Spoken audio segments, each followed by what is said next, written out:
आजकल जरा जरा सी बात में लोग मुंह से अपशब्द निकालते हैं, भद्दे शब्द कहते हैं, बुरी बातें कहते हैं, गालियां देते हैं। अपशब्द और गालियां कोई नहीं सुनना चाहता। जो लोग ऐसे शब्द कहते हैं वो खुद भी अपशब्द और गाली नहीं सुन सकते। जो बातें, जो शब्द पूरी दुनिया में कोई सुनना ही नहीं चाहता, फिर भी लोग उन शब्दों को क्यों कहते हैं, क्यों गालियां देते हैं? जब कोई व्यक्ति गाली देता है तो सबसे पहले तो वो अपने संस्कारों का परिचय देता है, अपने चरित्र का परिचय देता है। दूसरे को वो क्या बुरा बोलेगा या दूसरे को वो क्या गलत बोलेगा, गाली देने वाला इंसान अपना ही स्वभाव दुनिया को दिखाता है। कई घरों से ऐसी शिकायतें भी सुनने में आती हैं। माताओं बहनों को घर में ऐसे शब्द सुनने को मिलते हैं, गालियां सुनने को मिलती हैं। आप उन्हें गालियां नहीं दे रहे, आप अपनी कायरता का परिचय दे रहे हैं। आपकी वाणी कितनी विषैली है उसका परिचय दे रहे हैं। लोगों को लगता है किसी को गाली दे दो, किसी को गाली दे के उसका अपमान किया जा सकता है। एक बार एक व्यक्ति महात्मा बुद्ध को गालियां देने लगा, बहुत भला बुरा कहने लगा। महात्मा बुद्ध चुप करके सुनते रहे। वो बोलता गया। उसका गुस्सा इतना तेज था, बहुत उल्टी सीधी बातें उसने महात्मा बुद्ध से कही कि आप ढोंगी हो, आप फेक हो, आपको अधिकार नहीं है हमको ये सब बातें कहने का, हम नहीं मानते आपकी इन सब बातों को। बहुत भले बुरे शब्द उसने महात्मा बुद्ध से कहे। महात्मा बुद्ध चुप करके सुनते रहे। वो व्यक्ति गालियां देके वहां से चला गया। उनके शिष्य ने उनसे पूछा कि एक राह चलता व्यक्ति आपको इतनी गालियां सुना के चला गया, आपने कुछ बोला ही नहीं, आपने उस पर गुस्सा नहीं किया। आपके इतने शिष्य हैं, आप एक इशारा करते तो उसको हम अच्छा सबक सिखाते। महात्मा बुद्ध ने बोला किसको गालियां देके गया? तो उनका शिष्य बोला आपको देके गया। तो महात्मा बुद्ध ने बोला कि यदि कोई व्यक्ति आपको कोई वस्तु देना चाहे और आप लेने से मना कर दें, आप उस वस्तु को स्वीकार नहीं करें, तो वो वस्तु किसके पास रहेगी? तो शिष्य ने कहा जो व्यक्ति उस वस्तु को लाया है वो वस्तु उसी के पास रहेगी। महात्मा बुद्ध ने बोला कि उसने गालियां दी पर मैंने ली नहीं। जब मैंने ली ही नहीं तो वो गालियां किसके पास रहेंगी? वो उसकी गालियां उसी के पास रह गई। तो आप ये मत समझे कि आप क्रोध करके, गालियां देके किसी को भी अपमानित कर सकते हैं। तो जो लोग ये समझते हैं कि क्रोध करके, गालियां देके, अपशब्द कह के वो किसी का भी अपमान कर सकते हैं, वास्तविकता में वो स्वयं का ही अपमान करते हैं। गाली का वास्तविक अर्थ है हिंसा, मौखिक हिंसा, वाणी की हिंसा।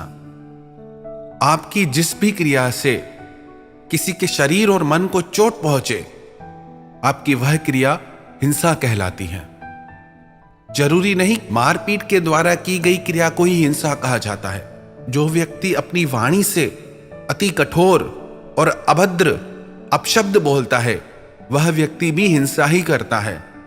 स्कंद पुराण में लिखा है कि जो व्यक्ति मुंह से अपशब्द बोलता है, गालियां देता है, उसके मुंह से वो शब्द निकल के चांडाल का रूप ले लेते हैं और अपशब्द कहने वाले, गाली देने वाले व्यक्ति को श्राप देते हुए जाते हैं। और जो व्यक्ति मुंह से मीठे वचन कहता है, दूसरों को अपनी वाणी से सहारा देता है, मदद करता है, परमात्मा का नाम पुकारता है, उसके मुंह से वो शब्द निकल के पवित्र आत्मा का रूप ले लेते हैं और उसे आशीर्वाद देते जाते हैं, उसे दुआएं देते जाते हैं। तेरी जिंदगी में शांति और समृद्धि बढ़ती रहे। कई लोग कहते हैं कि हम नहीं मानते इन बातों को। आजकल ये बहुत हो गया है कि हम नहीं मानते, पवित्र ग्रंथों की बातों को हम नहीं मानते, महापुरुषों की बातों को हम नहीं मानते। तो क्या मानते हो भाई? तुम क्या मानते हो? अपने मन के अलावा तुम कुछ मानते हो कि नहीं मानते? आजकल के युग में किसी को भी अच्छी बात अच्छी नहीं लगती। लोग कहते कि हम नहीं मानते इन बातों को। आखिर आप ही बता दो, आप क्या मानते हो? यदि आप पवित्र ग्रंथों की वाणी को, महापुरुषों की वाणी को नहीं मानोगे तो कैसे आपके चरित्र का निर्माण होगा? इसलिए तो आपके मन में इतनी अशांति है, इसीलिए तो आपके चित्त में इतनी बेचैनी है, क्योंकि आप कुछ नहीं मानते सिवाय अपने मन की। जो महापुरुष, जो पवित्र ग्रंथ हमारे कल्याण का उपदेश देते हैं, हमारे भलाई की बातें कहते हैं, उन्हें जरूर समझना चाहिए। कई लोग प्रश्न करते हैं कि यदि कोई हमको गाली दे या हमको अपशब्द कहे तो हम चुप करके सह लें क्या, और सबका सहो? तो लोगों को लगता है कि हम कायर हैं, क्या करें। और कई लोग कहते हैं कि आजकल समय ऐसा आ गया है कि सामने वाले को बराबर जवाब देना चाहिए, चुप नहीं रहना चाहिए। तो क्या करें, चुप रहें कि जवाब दें?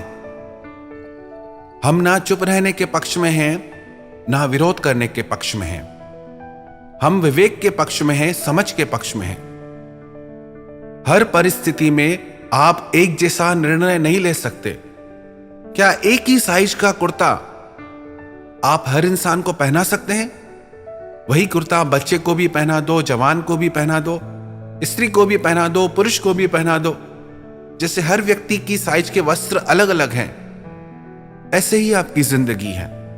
आपको अपनी समझ को बढ़ाना होगा, विवेक को बढ़ाना होगा कि किस परिस्थिति में आपको कैसा निर्णय लेना है। जैसे महात्मा बुद्ध ने उस राह चलते व्यक्ति को जवाब देना उचित नहीं समझा, ऐसे कई लोग मिलेंगे जिनसे अगर आप बहस करेंगे तो और उलझ जाएंगे।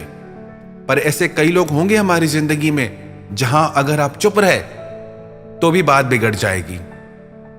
तो कौन सा व्यक्ति है, कैसी परिस्थिति है, उसके अनुसार आपको निर्णय लेना होगा कि कहां चुप रहना है और कहां जवाब देना है। यदि इस बात को आप सीख गए, समझ गए, तो आपका कोई अपमान नहीं कर पाएगा। पवित्र और मीठी वाणी हर एक के दिल को प्रसन्नता देती है। कड़वी और अभद्र वाणी दुनिया में कोई भी इंसान सुनना पसंद नहीं करेगा। तो हमने ऐसी वाणी को अपनी जिंदगी में, अपने समाज में, अपने परिवार में क्यों जगह दे रखी है? यदि हम ऐसी ही वाणी बोलते रहेंगे तो कैसे पता चलेगा कि हम मनुष्य हैं? इंसान तो हम बन गए पर इंसानियत नहीं सीख पाए। यदि आप चाहते हैं कि दुनिया आपकी इज्जत करे तो आप भी औरों की इज्जत कीजिए। यदि आप किसी को गाली देंगे तो बदले में वो भी आपको गाली देके जाएगा। यदि आप किसी की तारीफ करेंगे, आप किसी से अच्छा बोलेंगे, तो बदले में वो भी आपसे अच्छा बोल के जाएगा, आपकी तारीफ करके जाएगा। हमें वही मिलता है जो हम दूसरों को देते हैं। पर हमारी गलती तो यह है कि दूसरों को हम अच्छा देना नहीं चाहते और बदले में अपने लिए चाहते हैं कि हमें हमेशा अच्छा मिलता रहे। आपकी जिंदगी में आप सफलता चाहते हैं, सुधार चाहते हैं, तो सबसे पहले अपनी वाणी को सुधारिए। जैसे ही कोई इंसान मुंह खोलता है, सिर्फ वो मुंह नहीं खोलता, वो अपने आप को खोल देता है। किसी के बोलने से ही पता चल जाता है कि वो व्यक्ति कैसा है। आप चाहें तो अपनी वाणी से सारी दुनिया को जीत सकते हैं और आप चाहें तो अपनी वाणी के द्वारा सब कुछ गंवा सकते हैं। अब यह चुनाव आपको करना है कि आपको जीतना है या हारना है।